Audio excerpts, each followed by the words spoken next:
నమస్కారం. నా పేరు వెంకట్. నేను మీకు ఈరోజు చెప్పబోయే విషయం ఏంటంటే, నాన్ అఫోర్డబుల్ హౌసెస్ అంటే ఏంటి?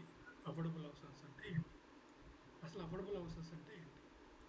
అసలు అఫోర్డబుల్ హౌస్ అంటే ఎవరైతే ఒక పేదవాళ్ళు కానీ, ఒక మిడిల్ క్లాస్ పీపుల్ కానీ, ఎవరైతే ఇల్లు ఒక ఒక పర్టికులర్ ఒక ప్లాట్ ఏదైనా తీసుకోవాలి అనుకున్నప్పుడు, వాళ్ళ దగ్గర స్తోమత లేనప్పుడు, వాళ్ళు మాత్రమే ఒక పర్టికులర్ ఏదన్నా ఏజెన్సీలో అఫోర్డబుల్ హౌస్ స్కీమ్ కింద ఉన్నట్టు వాళ్ళు ఎంక్వైరీ రేరా అకౌంట్ ప్రకారం వాళ్ళు వెరిఫై చేసి వాళ్ళు అఫోర్డబుల్ హౌస్ స్కీమ్ కింద ఒక ఫ్లాట్ బుక్ చేసుకుంటారు.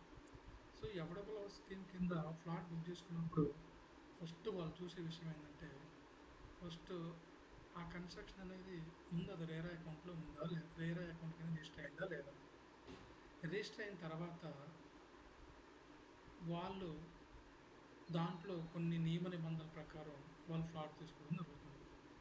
అయితే ఈ అఫోర్డబుల్ హౌస్ స్కీమ్ అనేది బేసిక్గా ఏంటంటే 1.5% అంటే ఇంక్లూడింగ్ ల్యాండ్ పోర్షన్తో కలిపి 1.5% మనం జిఎస్టీ గవర్నమెంట్ పే చేస్తాం.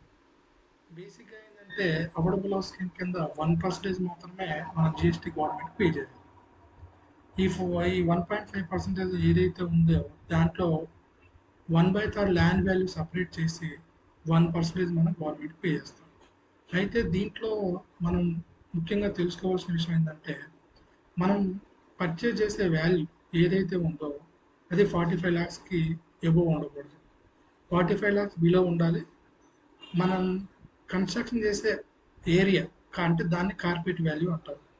ఈ కార్పెట్ ఏరియా అనేది 60 స్క్వేర్ మీటర్స్ కంటే ఎక్కువ ఉండకూడదు.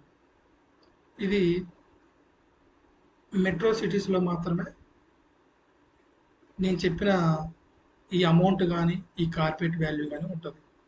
అదే నాన్ మెట్రో సిటీస్లో అయితే 90 స్క్వేర్ మీటర్స్ కంటే ఎక్కువ ఉండకూడదు. అమౌంట్ మాత్రం సేమ్ 45 ల్యాక్స్. 45 ల్యాక్స్ కంటే ఎక్కువ ఉండకూడదు. 45 ల్యాక్స్ కంటే ఎక్కువ ఉన్న 90 స్క్వేర్ మీటర్ ఎగ్జాక్ట్గా ఉన్న ఈ కండిషన్ అనేది అప్లై అవ్వదు. ఎందుకంటే రెండు కండిషన్లు సేమ్ ఖచ్చితంగా ఉంటే మాత్రమే నేను చెప్పిన అఫోర్డబుల్ స్కీమ్ అనేది అప్లై అవుతుంది. ఫర్ ఎగ్జాంపుల్, మనం ఏదన్నా ఒక ప్లాట్ పర్చేజ్ చేసినప్పుడు కాస్ట్ వచ్చేసరికి 50 ల్యాక్స్ ఉంది.